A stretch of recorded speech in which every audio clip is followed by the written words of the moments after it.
স্বরাষ্ট্র উপদেষ্টা অবসরপ্রাপ্ত লেফটেন্যান্ট জেনারেল মোহাম্মদ জাহাঙ্গীর আলম চৌধুরী বলেছেন, মিয়ানমারের উদ্ভূত পরিস্থিতিতে দেশটির সরকার বাহিনী ও আরাকান আর্মি উভয় পক্ষের সাথেই যোগাযোগ রাখা হচ্ছে।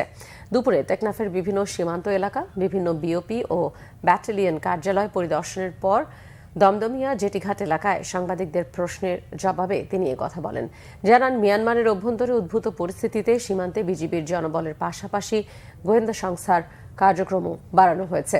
অসাধু দালালের সহায়তায় কিছু রোহিঙ্গা বাংলাদেশে অনুপ্রবেশ করেছে উল্লেখ করে স্বরাষ্ট্র উপদেষ্টা বলেন, এরই মধ্যে 50 থেকে 60 হাজার রোহিঙ্গা বাংলাদেশে চলে এসেছে। এখনও তাদের নিবন্ধন হয়নি, তাদের মধ্যে অনেকে আহত হয়ে আসেন।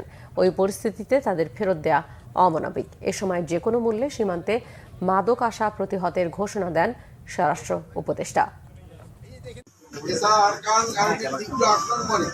মায়ানমার গামছা সরকারের বিভিন্ন নিরাপত্তা বাহিনী প্রায় 876 জন সদস্য বিজিবির কাছে আত্মসমর্পণ করে।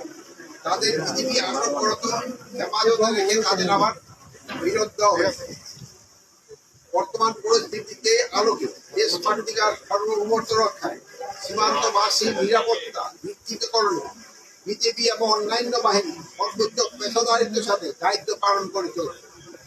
আমি আপনাদের মাধ্যমে সীমান্তবাসী ও দেশবাসীকে জানাতে চাই, আপনাদের ভয়ের কোনো কারণ নেই।